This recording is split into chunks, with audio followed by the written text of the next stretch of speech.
on this episode of the podcast. So, on this episode, we're going to have our first guest, and his name is Anton Burek, and he's a director. Well, he directed one little play for his class, and I saw it, and it was just it's one of those at the end where you're like, whoa, kind of hits you in the right spot. Makes you think about your relationships and what other people go through and your empathy and all that. And he's an actor and a screenwriter, and he wrote like a couple of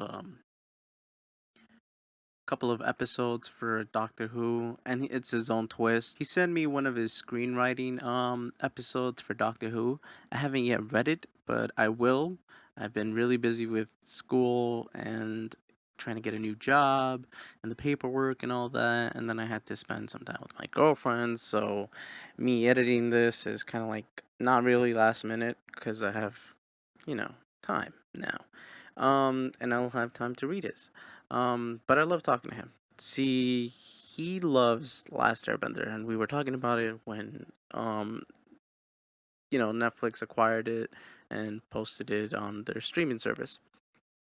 And then Legend of Korra was going to come out, and I told him, "Listen, I know people hate Legend of Korra, but I love it, and you need to watch it because it deciphers more about being the Avatar, and it talks about, it was written more for teenagers right after Last Airbender. So I think you need to watch it, and you need to understand where it's coming from." And he absolutely loved it. And you're gonna hear it. We're gonna talk about it. And I just love the conversation. I love it. I loved where it went, and I just like speaking to this guy. And I'm definitely gonna have him again for our Doctor Who episode. And it's not gonna be just him and me. It's gonna be my co-host, and I hopefully at that time he can. I worked out how we can do an interview and record it, and it sounds nice. It sounds good. It sounds not not really bad actually. It's Zoom, so I love their software, and I think that I can play around with it if my voice sounds cringy or anything like that, and his voice sounds a little cringy. I mean, I don't think so, but we shall see. All right, let's get on with the interview.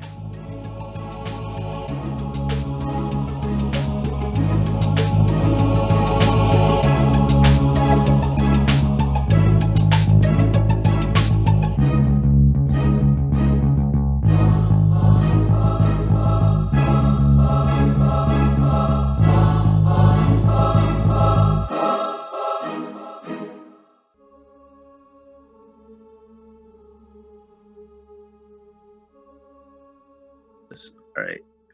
Yeah, so it should record both of us. So hopefully it Nice. works. All right, good. Awesome. Nice. Yeah. So Avatar, Legend of Yes. Korra. Yes. First, we got to speak about you, though. So Yes. who are you, Anton? I'm Anton Burek. I am primarily a huge Doctor Who fan. I love Avatar when it first came out, and I never really got into the Korra phase when it came out, and then you, Jose, recommended it to me, and I finally was like, yeah, I'm not doing anything right now, so I might as well just, give it a shot, and I absolutely loved it. I thought it was amazing. I feel like the world bending and the world creation in The Legend of Korra was a lot more detailed than an Avatar, because in Avatar they're just going from one place to another. There's not really a lot of time for you to establish the world like there is in Korra. Yeah. Well, you saw like the technology advancement, especially the Yes, Earth, like yes, how the whole Fire Nation, like all the nations just advanced yes, technology wise and political wise. yes. Well, not necessarily. I mean, I feel like part of Oh no, the like Legend of Bossing Say Korra didn't. was, yeah, yeah, yeah, yeah. But I mean, even then, like, I feel like in Legend of Korra, there was definitely a lot of political movements and change in just her era as the Avatar. Right. And you told me your favorite character in this is not Mako, his brother, Bolin. Yeah, no, yeah, yeah, Bolin. I love Bolin. There's just this like sweet kindness to him, Hmm. this like can do like spirit of enthusiasm that just like warms my heart every time. And then his brother, he's just kind of like the cold like reality Hmm. brother. But you can definitely see that Bolin definitely does inspire him and influence him. And Bolin definitely does inspire everybody who he interacts with. Yeah, I mean, yeah, especially Korra in the way Yeah, of like friendship. yeah. He's like the. Did you ever watch Yu-Gi-Oh? Yeah, He's like the My Valentine, like friendship, like friend. my Valentine. That was like Yugi's like the girl that he had a crush on in the Oh, group. okay, okay, I got you. Okay, I remember the character, like how they No, I'm look. sorry, I'm getting it mixed up. It's Taya. Taya was the Harpy lady. All right, now I gotta look at how they look because I completely Yeah, forgot who I you talking forgot. I get them mixed up. about. Who was your favorite pet or animal? Obvious, well, obviously Papu. I mean, I my favorite animal is cats, and he kind of looks like a red panda cat thingy. So Mm. obviously he wins a lot of points with that. Um, for some reason, uh, it was so weird when Tenzin didn't call his bison Appa. Then it kind of took me out of it for a minute. Like I feel like Appa is like the original bison, Oh and yeah, yeah, yeah. nobody can really ever replace him. No, not like they kind of tried it with in season 4 with the kid. Yeah, yeah, but I Oogie was just okay, but it was just like a character. It wasn't really like any character yeah. development with it.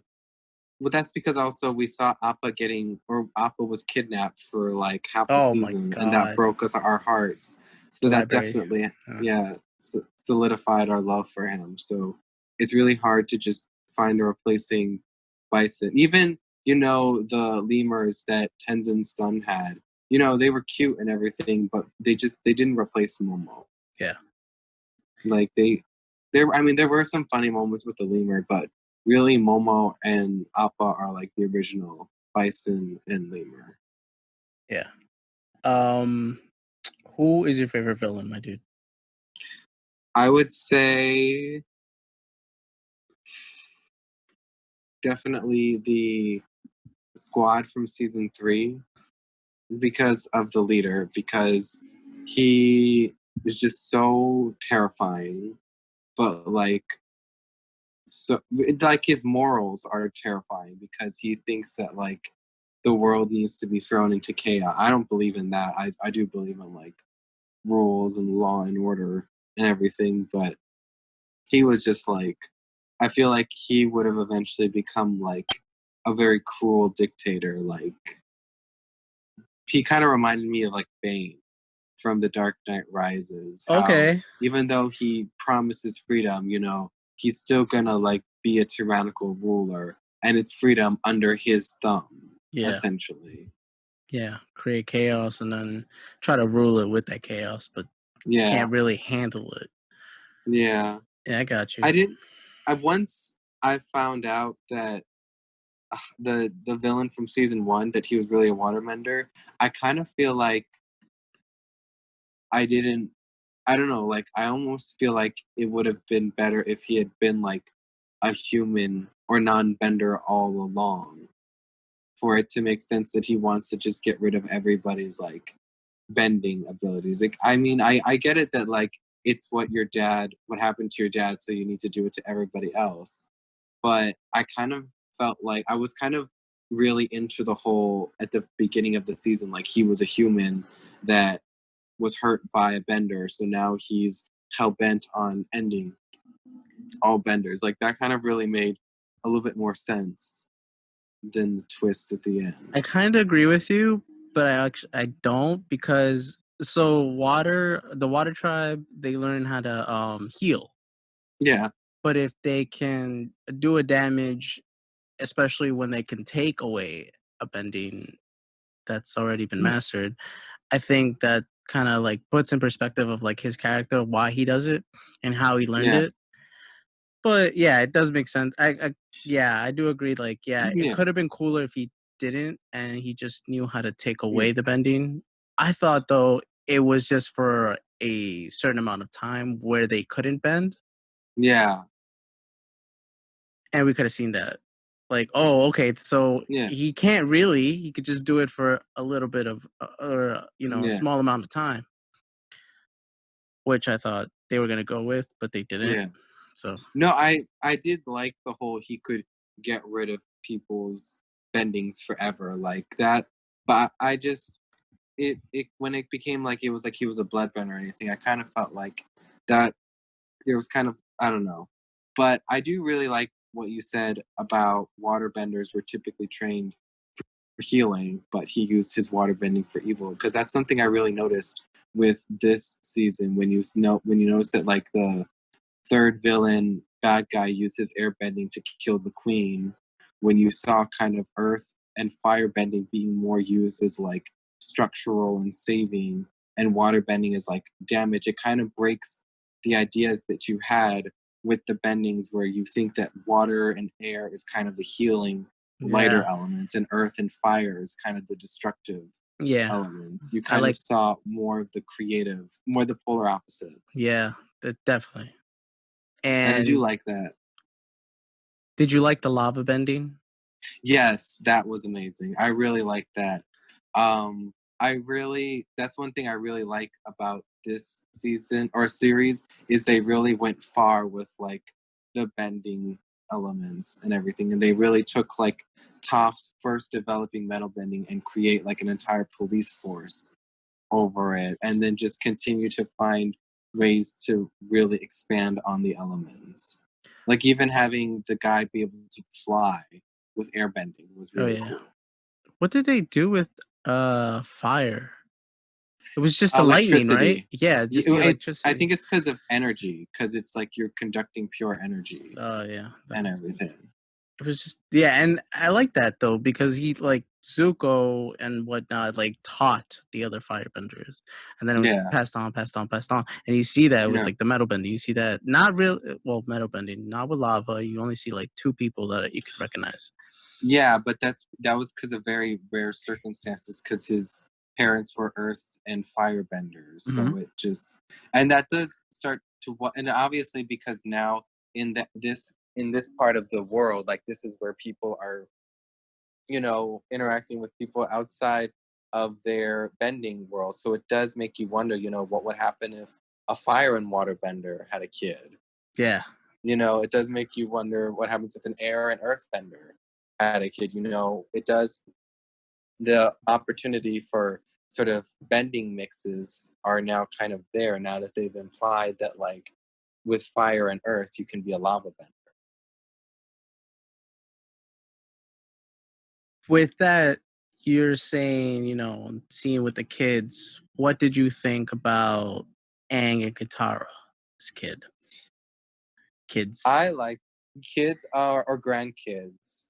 No, no, no, the kids.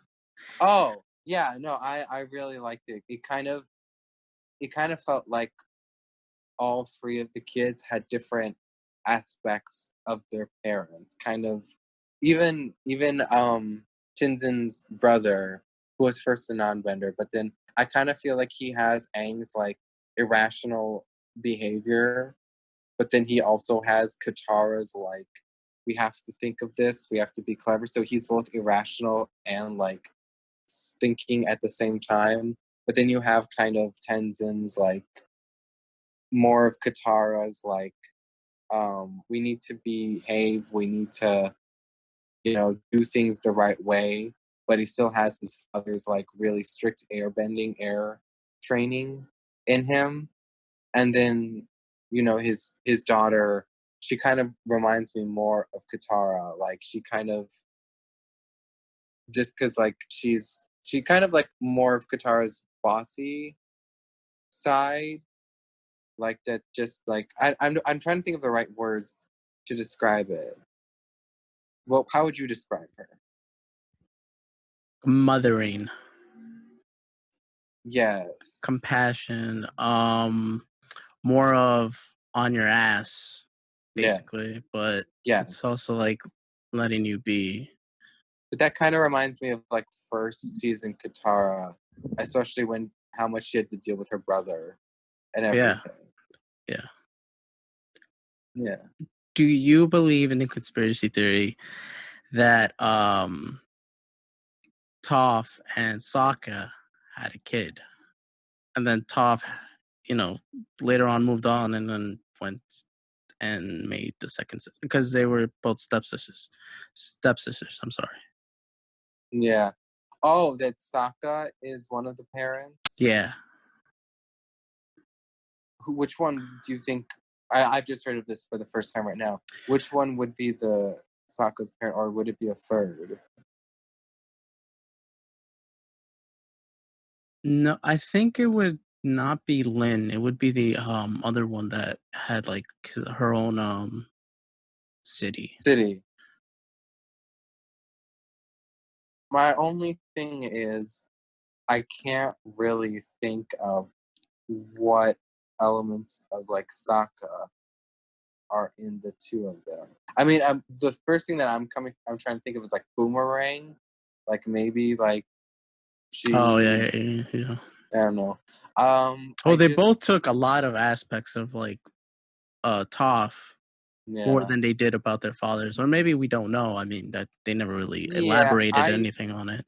I don't think so. I think because if it was Sokka, then Toph would have said something. I don't think she. Obviously, we know her as like this tough, can-do spirit, but obviously she has a soft spot for her Yeah. friends and family. So I don't think she'd be like cruel and tell Sokka like, no, you can't interact with your daughter. Like that's not gonna happen. I don't think that she would do that.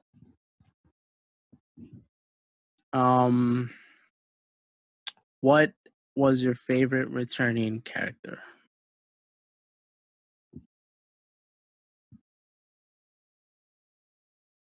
Or what Obvious. I would have to. moment can you think of that I was your would think favorite? I really liked at the end with Toph when after they rescued everyone, Toph is just like, I'm gonna head back home, and like they're like, you're not gonna help, and she's like, nah, I'm gonna leave it up to the kids. It's why Katara didn't really get involved with the Civil War, and I kind of like that. I kind of like the fact that they didn't rely so heavily on bringing back old characters and just kind of creating this new era and everything. There was something like really cool. I mean, obviously, it was cool to see them return and everything and have their little cameos, but I think they made the right choice, not relying too heavily on. Yeah. Did you so with that, do you think they did because I don't like that they kind of with Katara, I mean not Katara, Korra, that she can't speak to her other spirits. Yes, I did not like that. I didn't I like that didn't either. like no. Um, And I but think I did love, however, the story of Avatar of One. That was amazing. oh yeah, yeah. Yeah. I think that like it was too She should have gotten him back. yeah. I thought we were gonna get that Yeah, as a kid, and we yeah, didn't. no, Because that happened to Aang. Like he basically that happened to him too, where yeah. he couldn't speak to his other avatar So reincarnations, but then he found a way to like talk to his or be one with the avatar, and then you could see yeah, everybody else like yeah, Yoshi. yeah. Um, I love Avatar. She's my favorite. oh yeah, yeah. She's Oh no, everyone's favorite, I feel. she is. Did you read any of the books? No, I want to read the books, but I have seen YouTube videos of her life. Oh, you did. Okay. Yeah, so I do know, but I do want to read it directly because I'm very interested because I've always liked her character. Well, what do you know about her that you I kind of mean, sucked up? just that she, if I'm not mistaken, her parents gave her up and she was essentially raised by these rich swordsman people. I could be completely wrong. Um, and like she eventually the people who are like on the Avatar committee found her because she would exhibit, like, obviously she was an earthbender originally, but then she would sometimes do fire and water bending, so they're like, oh, she's the Avatar, oh look, it's her. um and I don't really remember anything past that. That's why I want to read the book. But I always felt like Avatar Kyoshi was one of the strongest avatars because she moved an island. Like, Yeah, that's not something you can easily do yeah. when you consider like the tectonic plates that she'd have to shift and the molten core she was moving. Like, that's insane. I'm surprised that the Avatar, after all these years, didn't really learn another type of bending before. Yeah, But I like that, other characters learned that instead of the Avatar. Because it yeah, gave growth to their character development. yeah, Toph, Bolin, yeah. But I mean, like, Korra Zuko. eventually started to learn to metal bend, so obviously it seems like she Oh, could she if was the she first wanted one, yeah. to. Yeah, yeah, she Yeah, was the she could first start one. to, she's, yeah, so I could imagine, if Bolin ever wanted to show her lava bending, it might take some time, but she could figure it out and everything. Have you seen any of the art of the old avatars? What do you mean by art? Like any of the old avatars, have you seen how they look like? Not even in the show. Like, did you ever pause them and said, "Oh, this one looks more interesting than that one"? Yeah, I've seen them. Um, I kind of feel like, as obviously, Kyoshi, um, the Fire Lord Avatar, Roku? Roku, Fleichin from the Avatar, the season finale, the Air Bender. Obviously, they're very detailed, but it does kind of feel like, as you pause and you see kind of the back, they kind of look more generic Yeah. benders and everything. There is one that's like an old guy. He's from the Earth Nation. If you haven't seen him, I think his if they were to make a season out of him or a book out of him, I think it would probably be cool. He just looks Yeah, so rugged. You know what I mean? Like he's yeah, been through some yeah, yeah. yeah. When they're in that spirit form, is that the age? Because then I want to know, kind of, why does Kyoshi look relatively young? She kind of does, when you stop, and I just realized at this moment that, she doesn't really look too old for She an probably Avatar. died, yeah. Yeah, Hmm. that's why I want to read the book about her life. Who would, because you're a screenwriter, Yeah, and who would you write differently if you could?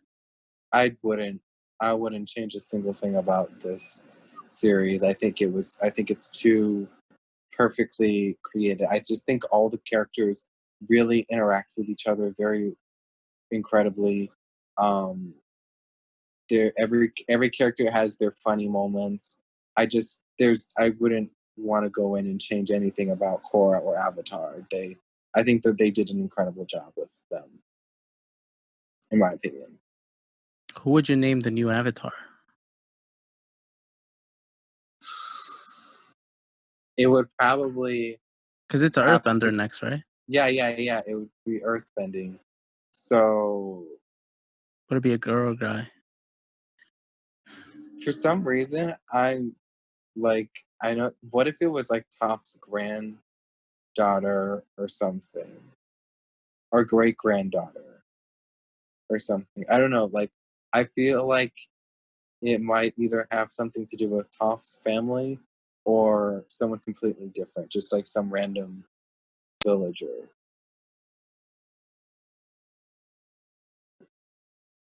it was a conspiracy theory, or like a theory that because if Aang did pass away when he was supposed to after fighting part of like the 100 War of the Fire Nation, Yeah. that Toph was supposed to be the reincarnation. Oh. Kind of like it, kind of don't, but I do like it because it makes her powerful. Yes. She But that was, also explains kind of how she really, because her earthbending is incredible, and yeah, that's usually one of the recurring themes with the avatars. Whatever bending they're supposed to be, they're like really, really, really good at it. Because it's like even Kyoshi was originally an earthbender, so that's probably how she could especially move the mountain, move the island, and yeah, everything. yeah, And Aang could do a lot of incredible things with his airbending skills, and Korra was always awesome at water bending, so it would make sense. But yeah, I don't like the idea that she was supposed to be the Avatar, yeah. Agreed. but she could have been an Avatar. Could have. That would have been cool. Yeah, I didn't know that conspiracy. That I kind of like the idea because it poked fun at it, but it's also like, well, she is pretty strong. Yeah, I like that. Even her daughters took in some of her like when they're in the airship in the first in like the last episode when they're in the airships, she uses the doors as a suit, and then you see yeah, that with her daughter yeah. partly. That you see a lot of reoccurring things. Yeah. You definitely see like the Toph in her two kids. Hmm. Did you like that she became a cop after being a Yeah, thief? yeah. I kind of, I don't know. Like I did read that that theory that a lot of people didn't like that she became a cop, but I kind of feel like it does make sense for her because I kind of feel like once she sort of went out of the rich person phase, she kind of, I can see her kind of just being like, well, what am I supposed to do with metal bending now? Mhm. Like she's the only person on Earth who can do this thing. Like, why not she use it for something? And probably after fighting the Fire Lord and Fire Squad, she might want to think like, oh, I might want to do some good. I think like usually like after doing something heroic like that, you usually try to think, oh, what's the next good thing I can do, A and lot like everything. what's his name that was creating the vines. He was an entrepreneur. Yeah, Varric.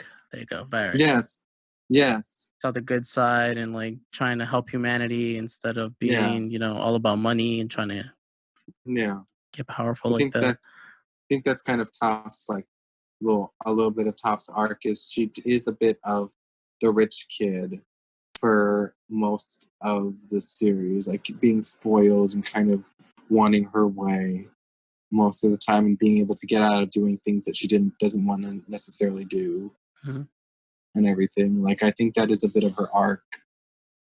Like I just rewatched the season finale of Avatar with a few friends a few days ago, and I still love that when she's on the beach with Zuko, she's just like complaining to him about her life. And she's like, "My parents loved me so much, but they never gave me the one thing I never wanted." And it's like Zuko, you're literally barking up the wrong tree with Zuko. Like you couldn't have be complaining to the worser person for about this. It's just I feel like she did have to kind of go through like a more modesty phase. Mhm. Mhm. And I mean she would have had to obviously if like in order for her kids to be the way they are. Mhm. What did you think about the theme of Korra's depression? I thought it was very believable. I can very much believe. I mean, because to be like that for 3 years, that would like emotionally be hard. I can imagine that definitely being emotionally exhausting because it's like you're supposed to be this powerful person. You're supposed to be the most powerful individual on Earth, really famous, recognized, known by everybody, and you can't, do anything that you're used to. I mean, that just itself is very depressing and frustrating. Like, Yeah. In season 1 at the end, she's at the cliff in, I think, the South Tribe or the Northern, yes. and she's looking at life, and somebody I saw it on, like, a video, and they said that she was going to jump, No, I don't and think so. or contemplating that, and that's No. why Aang says at at the hardest of our lives is where we find the guidance. I don't think she was gonna jump. I do think she was extremely depressed. I'm not gonna like argue that. I think like she was probably just like really sad, and I can't see her jumping. Like that seems too depressing. I mean, you can be, you know, depressed Mhm. and feel like you hit rock bottom without feeling, like you need to end it all Right. and everything. Um, so I just think it was more just about emotionally like wanting to call for help than like Aang going there to stop her from doing something very bad. Were you team Janora or team Mako? I didn't have well, I knew how it was going to end. Right. Um, I mean, I knew who she was going to end up with because that was a big deal when it came. I do remember hearing about that when that came out and everything. So that's why, like, the first season, the kind of love triangle was a little not as hitting as it was for me because I was just like, I already know how it's going to end. Like, I've seen. Well, I thought they kissed at the end when they walked into the spirit world, and I saw that they didn't even kiss, and I'm just like, how can you be upset about that?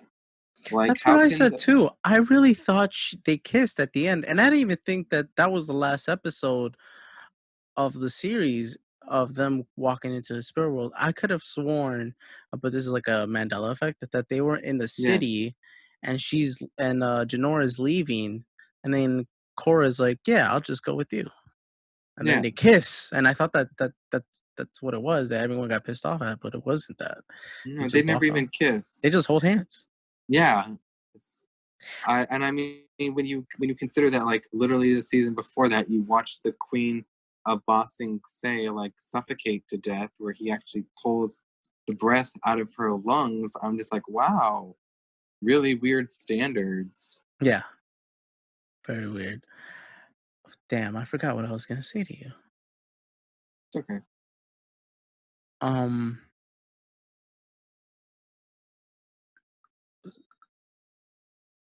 oh, do you think, or did you find it weird that Janora never really talked to Korra about the relationship of the whole of the relationship between her and Mako? Like there wasn't a Yeah, discussion where it was like, well, what are you doing? Do you yeah. like him? Do you know? Do you don't? Do you not?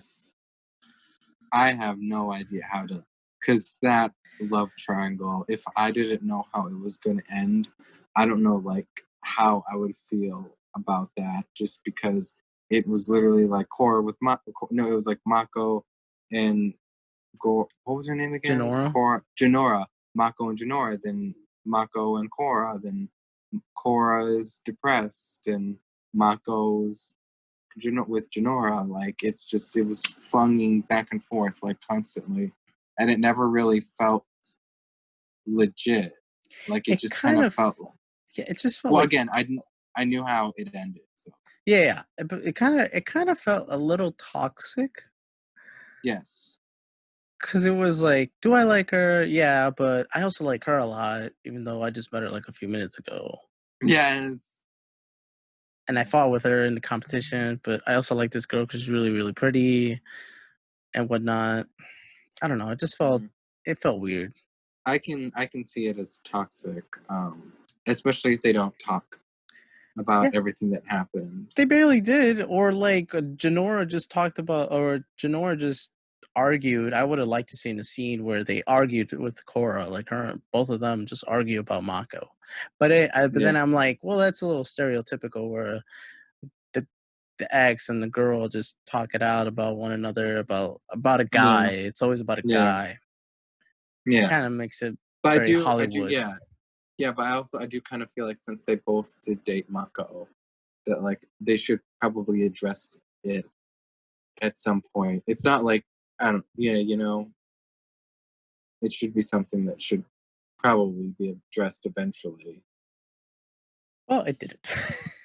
No, well, for all we know, I mean, it Mm. does imply that they do go off in the spiral. They probably spend like, a few minutes as they're walking through the giant mushrooms, be like, oh yeah, by the way, Mako, let's talk about that real sec. Yeah. You know, yeah, Um, did you like the voice actors? yes, Did you I recognize any of know. the Yep, voices? I recognized Audrey Plaza as the girl water princess from the Northern Tribe. Oh She yeah. was supposed to marry Bolin. I Mm-hmm. recognized her. I did recognize J.K. Simmons as Tenzin. My God, I didn't even know That that was until I had to until I heard that Korra and Avatar are gonna be in the Netflix series. I was like, "You're kidding me? That's J.K. Simmons." yeah. I recognized his voice immediately because I still remember him from the 2000 Spider-Man films. Like I don't even remember anything from the Spider-Man films other than J.K. Oh Simmons yeah, he's from iconic. those movies. Yeah, I know he's a comedic. He has a recognizable voice, Oh very yeah. recognizable. Mm-hmm. Yeah. Um, Um. do you watch I House? House, the surgery No, yeah, show. the show. No, never seen it. Yeah, from when I used to watch it when it was like at its height and everything.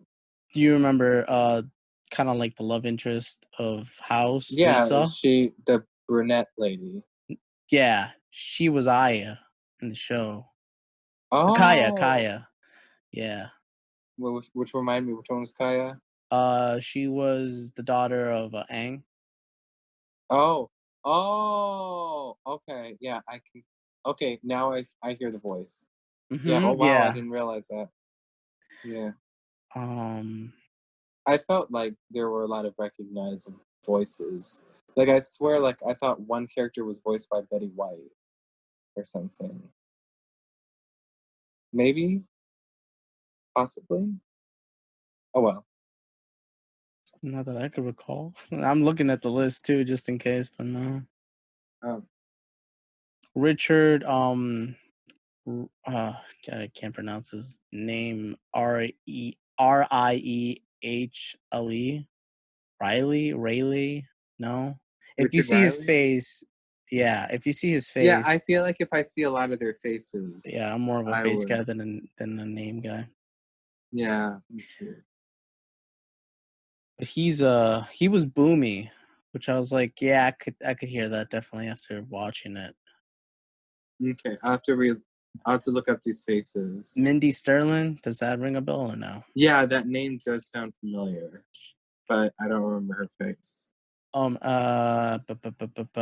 me see if I could remember a show or look at a show right now because What was her name? she was in the Austin Powers. She was evil. One of the evil, Minions. not the she was like the love interest of Doctor Evil. Yes, yes. Who was Seth Green's mom? And Mm-hmm. she's like, "Gala, Yeah, yes." I remember her. I she love was the Austin Lynn. Powers. Oh wow, wow, it's crazy. It's the voices, man. The way they do it, like J.K., he had like this. It wasn't. It was his voice, obviously, but it was just more of a. I don't know how to say it. It's just a voice acting, man. Yeah, The way they do it. it's a technique. I've seen interviews with Mark Hamill when he does the Joker, and they like show like Oh, clips of him in the his recording studio, and he's just like constantly like really big with sinister. his eyes. Yeah, sinistery, Mhm. like very over the top. And that's usually what happens because you're trying to dictate in diction and everything more Well, than you're an anything actor. You know else. this more than I Yeah, do. yeah, yeah. It's not much voice acting work, but still. Um, yeah. What do you think would happen if a firebender and I don't know, because I'm still thinking about like the different element mixes. So what do you think would like one of them look like? What do you mean? Like what do you think like a fire and airbender would look like? It probably could like cast like air tornadoes or Mm, something. fire Fire winds. tornadoes. Fire tornadoes. That does sound cool. There's If a they animated anime called oh my god, My Hero Academia. Yes, Have I've you heard seen that? good. Oh, I you have haven't seen. not seen it, but I've heard so many good things about it. I It's a when little I like, it gives you that vibe of like, yes, you want to be a hero, and it goes into the context, and you're like, oh my god, this is so cringy, it's corny, but it's so good because it's like so impactful of the way that yeah, they're talking, the speeches and everything. The yeah, animation's good, but yeah, they have a lot of elements of like, oh well, let's mix two kind of heroes, and there's one particular kid that has an ice and a fire, and and he kind of like shows it where yeah. He has his hair. the red mark. Mm-hmm. Is he the? Is I know the characters like face like there's one with like green hair who's like kind of the young like like can do attitude Oh yeah, Midori, one. yeah, or Yeah, Midoriya. young I know Midoriya. there's like various characters. I've seen like images of them and everything. You gotta watch it. I I know I totally should. recommend it. Uh, Um, I want to watch it. you don't have Hulu? I don't have Hulu. Oh, got you. I'll I just mean, find it somewhere what else. do you have? You have an Apple, Mac? I. What do you mean? Like I have a Dell?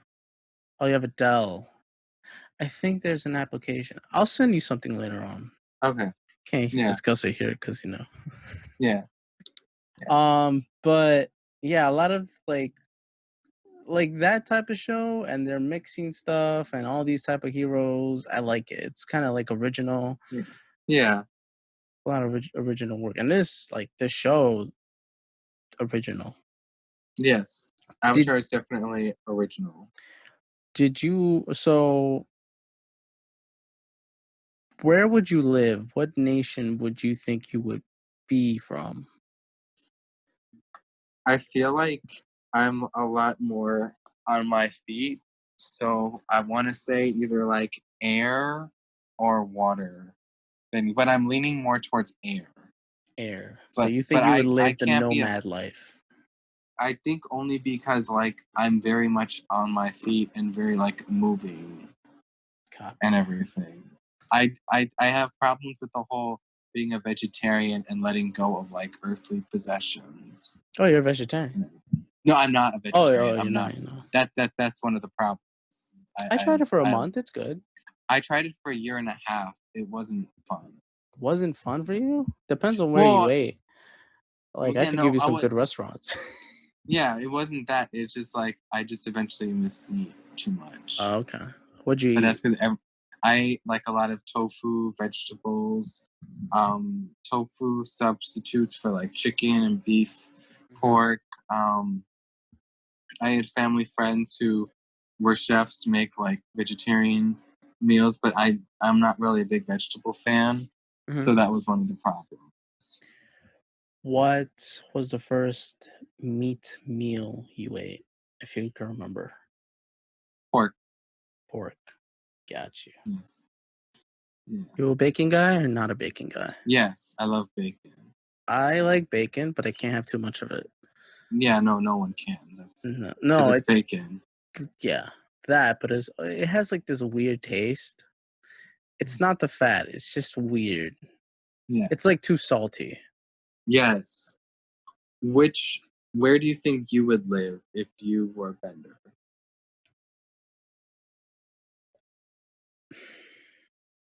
I have sensitive skin. So, and I like the cold. I can't play with fire.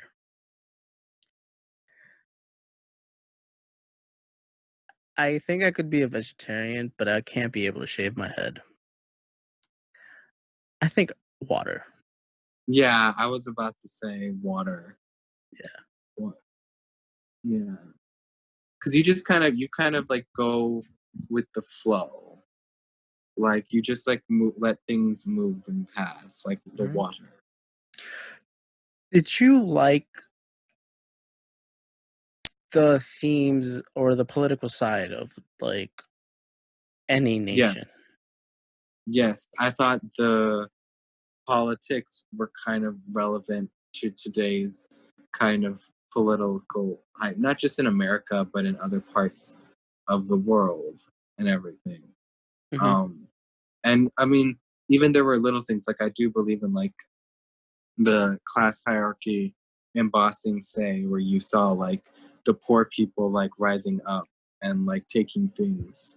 Hmm. You know, you kind of can empathize with them, and you kind of see that happening, and you kind of, I don't know, like I didn't feel bad for any of the rich people who like got robbed or anything during the situation. Not Like even I a just queen. I felt bad that she was dead because you know you don't want people to die, but like was she really the best queen? No, absolutely not. She was an atrocious queen. Um, and you know you hope that her son does a better job and everything. Well, no, he does a better job because he decides to create a government and A everything, which is like parliament, really, right? Or a yeah, a democracy. part, Same thing. Almost the yeah, yeah, same thing. essentially the same. Um, and but I feel like the season one villain, he definitely did represent kind of the nationalist, populist, like us versus them that you kind of see today with like, you know, not to bring in politics, but with like President Trump and him trying to like try to divide the nation by creating an us versus them, like trying to like cause schisms in people's trust towards other people so that you could like build like an army and like his own individual empire and everything kind of out of fear and everything because obviously you know there are bad benders in the world of Avatar, as there's bad of every kind, but Yeah. then to kind of use that as a justification for like nationalism and bigotry is kind of like a reminder of like what things are happening today. There's a lot of elements where you see the like police in the season one kind of oppressing the citizens and giving them a curfew Yes, like today. yes, Uh yes. you see a lot of us versus them, like you said. Hmm. Um a lot of isms that are being portrayed in different characters Yeah, and the ways they see society. You see companies or CEOs trying to, worry about more of the profit. money. Yeah, and not really Yeah, caring about the people who they yeah, betray. It's like all that is a yeah. mesh. But it is like a reminder that there are people who do profit off of war, and that Oh, those people usually are the huge. first ones to like try and ensure that that war is continuing. Mm-hmm. Oh, most Yeah. definite. And there's like Yes. an ongoing, theme and everything. Yeah. Um, did you Like like? power, the theme of power. Yeah. Did Even the you Avatar. go ahead? Oh no, yeah, no, no. No, I go was ahead. to say No, I even was gonna. even the oh, I was to say even the Avatar's title herself is a sense of power. Like people want that power with them or fear that power.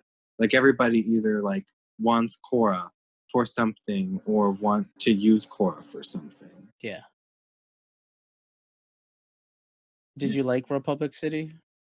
I really liked it. I really liked the idea of kind of a city unifying the four nations. I think that's very modern, and I think something like that would definitely keep another war like from Avatar from happening, or at least like make an effort. Did you see like the how they incorporated like more of structural buildings like we know like in the city, Yeah, no, like New that's York what I City? like. Yeah, yeah, yeah. No, I really like that because it just kind of made it feel like its own world. There's nothing really earth or water or fire or air or like nation about it. It becomes its own like fifth nation, its own like identity by having all those tall buildings and everything. Even like having competition of who's the best pro benders. Yes, Today's entertainment, that's their entertainment. So and the they're fact that that requires an air, earth, and water bender yeah. all working together. They really do require all of the bendings, and it was also just cool, when the North waterbending tribe was hit, you'd see like people like kind of the immigrants from like the North waterbending tribe like all coming out and showing eulogy, and it's probably like, oh, there's probably benders from all different areas from all of the different parts of their nation, like who are living in Republic City. Hmm. There's probably like Bossing say like second generation like citizens in Republic City and even those smaller villages. Um,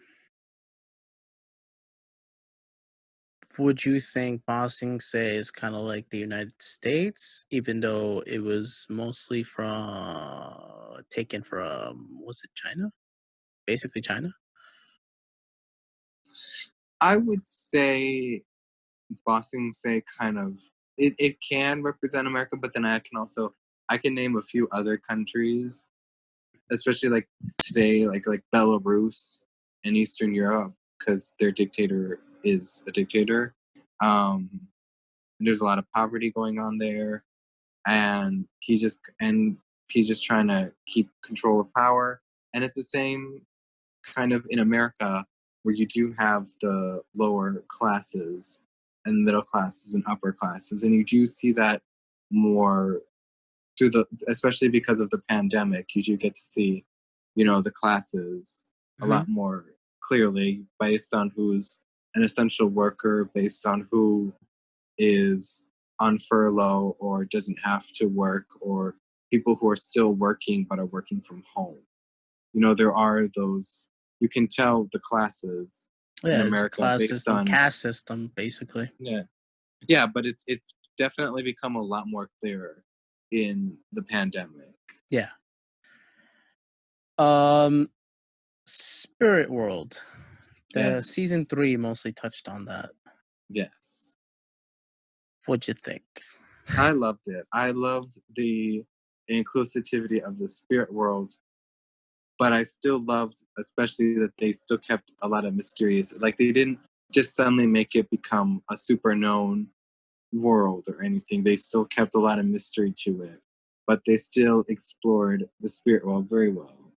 I especially like the fog spirit that keep people trapped in the Oh yeah, mist. that was. That that was cool. I'm trying to think of what it reminded me of. For a minute though, I thought it was gonna be like The Happening where they die because of the air.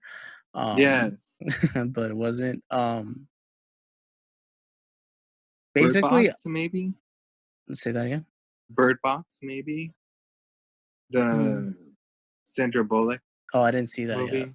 Oh, I I was just never thinking seen of it it. crazy. No, no, I It's got you. I got you. good. It's good.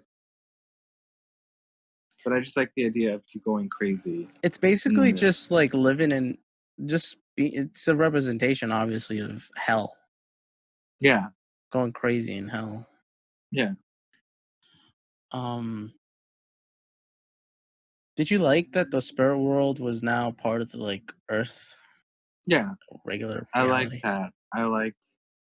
that it really does. It kind of, but what I like about it is it does like definitely like mark Korra as like a groundbreaking avatar that probably does, like, history will probably remember Korra as the avatar who united the human and spirit world as one. Um, was there any element that you thought either didn't touch or did touch? I feel like they could have done more with firebending, Yeah. just just because the first season had blood bending, which is a aspect of water bending. You know, they introduced lava bending, which is kind of a more earth. And then they had the airbenders and the dude who could fly, and you never really felt like they really did much with firebending. I think that's because of the last. What? Well, do you think that's because of the last show that they did? It was basically the Fire Nation, But I mean, they never really like expanded on firebending abilities. or just the lightning other than that. Yeah, but that's from the original. Well, they had the Fire lava Bending. and they had the girl that can I thought that was more explode. like earth bending. I felt the lava bending was kind of more of an earth Oh no, no, no, I'm well, yeah, bending. yeah, yeah. I'm talking. I meant the girl that can explode Yeah, with yeah, I know what you're talking about. I oh, I would you consider that fire bending? the explosion. Yeah, Yeah. Okay, then yeah, no, they definitely did then delve into more of the I bendings. would have liked to see more of fire Yeah, though. yeah.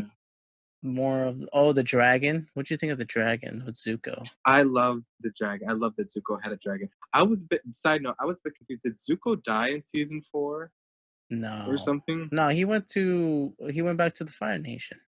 Yeah, Yeah, but like good. then well, I was just confused because I saw his daughter as like Fire Lady, like Zulin or something, and I was like, oh my god, did Zuko die or something? Because then you never saw Zuko after that. But I love the dragon. I love that he had a dragon. Mm-hmm. He would like went back to those Fire Islanders and basically just took the dragon.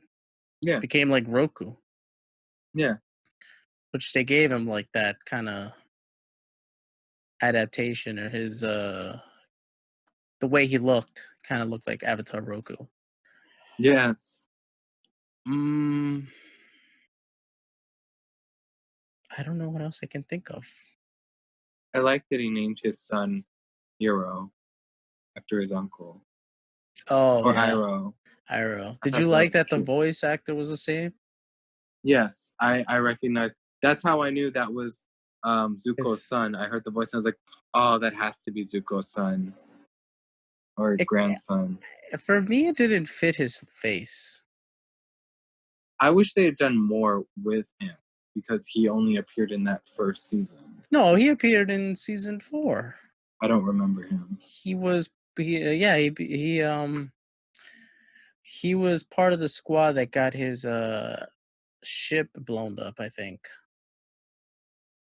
I don't He didn't do remember any that. firebending. He was just a general, basically. Yeah, see, I that's it's easier for me to remember When your they do character something. in, yeah, when they do something. I mean, obviously, um, uh, what was his? He was the businessman, Zuli, just a boss. He's Zuli. No, no, no. He Oh, he was Tarek. Julie's Tyrick. Yeah, I mean, he never did any bending, Varric. but he did it. Varric. He may not have done any bending, but he did enough humorous stuff for me to remember him. Like when he's like, Hmm. Julie, do the thing. Come on, What do the thing? thing. Do the thing. I still love when he's threatening to blow up the generator. They're like, you're crazy, and he's like, ha, you knew that when you hired me. It's like, yes, Big facts. yes, he was a funny character. How have you been during your pandemic, my guy? I've been good. I've been just kind of taking it day by day. I do a lot of nature walks. I used to go a lot to Fort Tryon, but now I moved to the beach, so now I go on the beach a couple hours a day, and I've made friends and started to hang out with people again, but it's still weird because we're still in a pandemic. It's like looking at everybody with the mask on, it's kind of off-putting. Yes. But then also you try to imagine, because when I go on the beach, I don't wear a mask, but when I walk back from the beach, I'll sometimes walk by someone and they're not wearing a mask and I'm not wearing a mask. And I like hold my breath and get really nervous. And I'm just like, oh my God, like, what, how are we going to ever adjust to not having to wear masks Yeah. again? I don't think people realize like how much they've talked to themselves and mouthed to themselves and like kind of use it as a shield. It is, yeah, because like, I be mouthing words on trains when I'm trying to go Yes. somewhere, and I'm, like, Yes. happy nobody's looking at me or, they're probably looking at me, but they not knowing that I'm mouthing lyrics. Yeah. It's Yeah. Yeah. um, It's and just you gotta crazy. talk about your acting, you gotta talk about your directing, my guy. I mean, acting's been pretty slow in New York. I mean, because of what one of the problems is to social distance for a show. They won't make enough money in ticket sales. That's one of the big problems. And there's been like film productions that I've like auditioned for, but a lot of them are like TBD. We may shoot in the future, or like if they do shoot, they would take like very precautions. Or even there's been like Skype auditions. Like there's like people trying to put on like shows through Skype or Zoom, like completely have it like casted through the internet and everything. And I am trying to audition for something like that. We'll see how it goes. But yeah, I want to see what it'll be like to be a part of a theater company that's like 21st century COVID, like through Zoom or Skype. Where'd you That'll. go to school for acting? I went to school in Purchase, New York, in Westchester County, so just only like 30 minutes north of the city. And you said you directed, right? I did write, I did acting, but I did direct and write for my senior thesis. Like Right. my senior thesis, I had to write and direct an original play, I which I saw showed it. you. Yes, I saw Yes. it, and it was amazing. It was really good. The Yes. acting was Yeah. crazy. I was like, Yes. "Why are they coming back?" And I'm like, "Oh, okay, they're different characters." So how Yes. many actors did you use? It 5? was 5 actors, but they all in total played 11 parts. There were Gotcha. 11 characters. But one character was on stage for the entire time. Megan. Yeah, She was on stage the entire time. and it was about her character and Yes. exploring the side of Well, it was her night. It was a dream. Like the right. entire play took place in the main character Megan's dream. That's why the play's called Megan's Nightmare. And do you want to talk about the theme or no? Yeah, no. So it was I really took it from the expressionist playwrights of the early 20th century in Germany and in Europe. So I took like my favorite expressionist playwrights that I studied to really understand expressionist theater was like Alfred Jarry, August Strindberg. And what expressionist is it's taking like an emotional experience and trying to sort of physicalize it either through like dialogue or actions or anywhere else. So it's really so expressionist is kind of wacky plays for like a deeper symbolic or meaning behind it.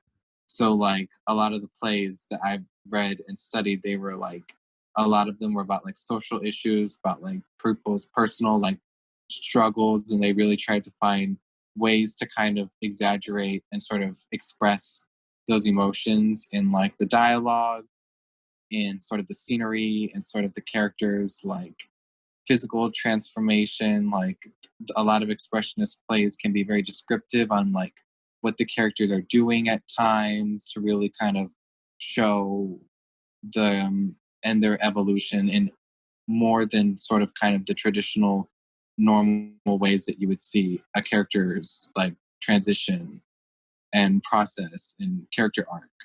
Um, and so that's why I decided to make the play take place in a dream, because a dream state is when, you know, when we dream, it's because our subconscious is trying to communicate to us, and they'll tend to communicate to us in sort of weird and wacky ways. So that's kind of where expressionism comes from. Is it comes from kind of like a sort of dream state or a dream like communication Hmm. form.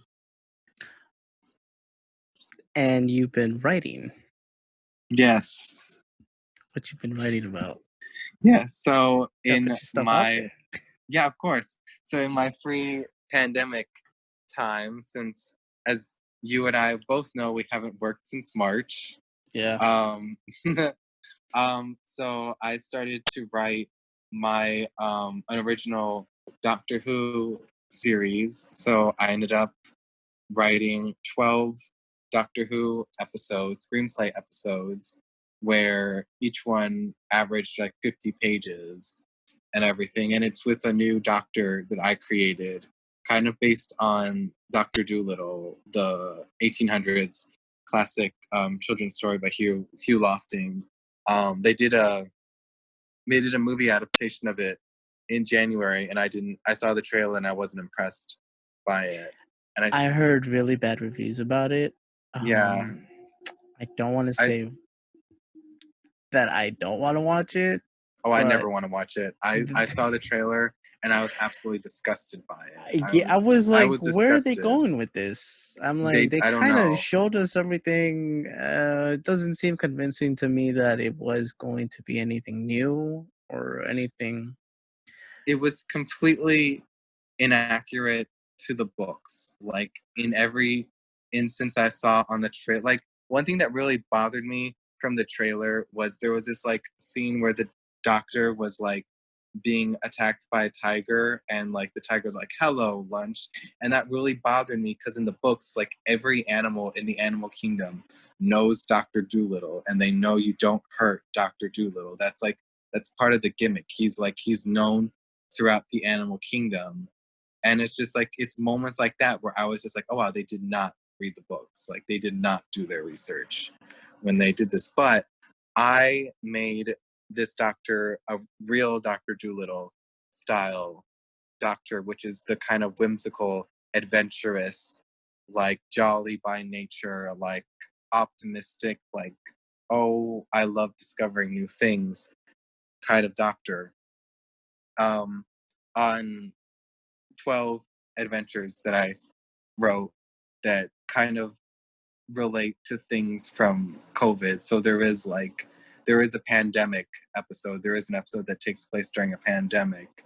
And there is like another episode where it's like a climate change episode.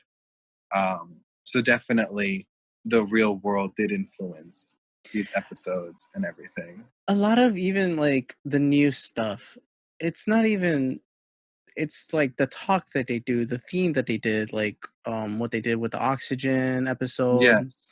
They did they did a lot of the biopics of like Rosa and Tesla. Yeah. They did Yeah. a lot of they did what was the other one? The CEO, huh? Praxius, the Yes. plastic one.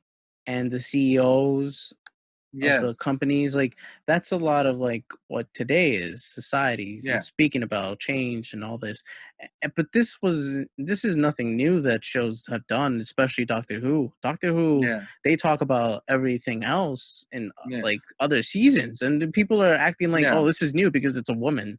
Like Yeah. what? Well, I mean, I've always like wondered what inspired Russell T Davis to like write the first season, because I did start to realize that he kind of probably wrote these at the height of like the Iraq War or the war with the Middle East and everything.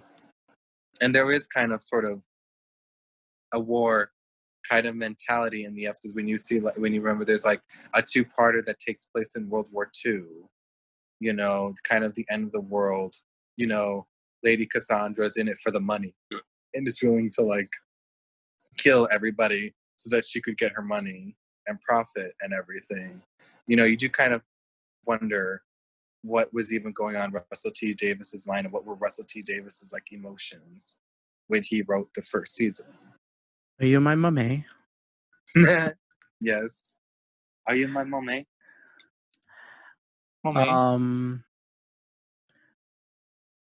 It's Yeah. weird that the episode with the gas mask is the one where everybody lives. Yes. Yeah. Yes. It's funny. Yeah. Gas mask today. Jesus Christ. You see, people, it's not the new episodes, it's even the old No. ones. Yes. Yes. My uncle wears a gas mask when he goes out. Like the actual, like, Yeah, he has heart problems and everything, so he can't take oh, any risks. got you. Yeah. Yeah, those are more of the, you gotta be very careful with your body. Yeah. Yeah. Well, I think I'm gonna leave you alone because we talked a lot. Yeah, and we talked so much that we started talking about Doctor Who. Yeah, and I didn't even know we were gonna go into that. No. But Yeah, but thank you so much for having me bro, I'm glad you on. came. Yeah, I'd love to be on another episode, a Doctor Who episode, if you Of ever have course, one. we are going to have one soon. I just don't know Yeah. when, but we Yeah. will. And we'll mostly include my co-host Joey. Nice. Yeah, because he loves Doctor Who. Yeah, nice. Well, yeah, it was He's nice seen more of hearing the from you. classic Who. Yeah. Oh, Well, I've seen the classic Who too, so we could I talk need to about rewatch that. it. They did a live stream on Twitch about Doctor Who, of all the classic Who's, and I completely missed it because I didn't realize that was going on. But I Oh hope they well. do it again. It's been Yeah. taken off of Amazon Prime. I use BrickBox. How much do you pay for that? It's like $4.99 a month. Oh, that's cheap. Yeah, and it has other cool British shows like Inside Number 9. I heard I would highly Broadchurch is recommend. good. Yeah, it's good. Broadchurch, I think that was the one with David Tennant. Yes, On and it. Yeah, Catherine. but that was written by Chris Chibnall. Mm-hmm. Which Yeah, is ready now. Yeah. Yes. But anyway, yeah, no, it was nice hearing and seeing you. Yeah. Same here. Hopefully see you around. Of course, I'll see you and text you around. Yes. Hopefully one day we'll see each other back at work. That was a long one, wasn't it? It's our first interview, and I'm glad I finished our first interview with a first guest. That was kind of scary, doing all that, questioning, and it's just weird how the podcast kind of makes a difference when you're talking to a friend, like either on the street or wherever, and then you're doing it for like an audience. It has to be perfect. You can't mumble or anything like that. But I'm glad I did it. I'm glad that it went well. Really good, actually. And I'm going to have him back, obviously, for a Doctor Who episode. I have to pick his brain out a little more to see what he does like and what he doesn't like. Maybe bring him out again, once again. Definitely gonna do that. All right, thank you. Bye. Hey geeks, if you want to hear more from us, check us out on our Twitter, Facebook, and Instagram. Subscribe, like, or follow on any of the social networks mentioned, or on Spotify, iTunes, and Stitcher. We love to do what we do and hope you enjoy what we do. Just remember, Geek Mythos Podcast.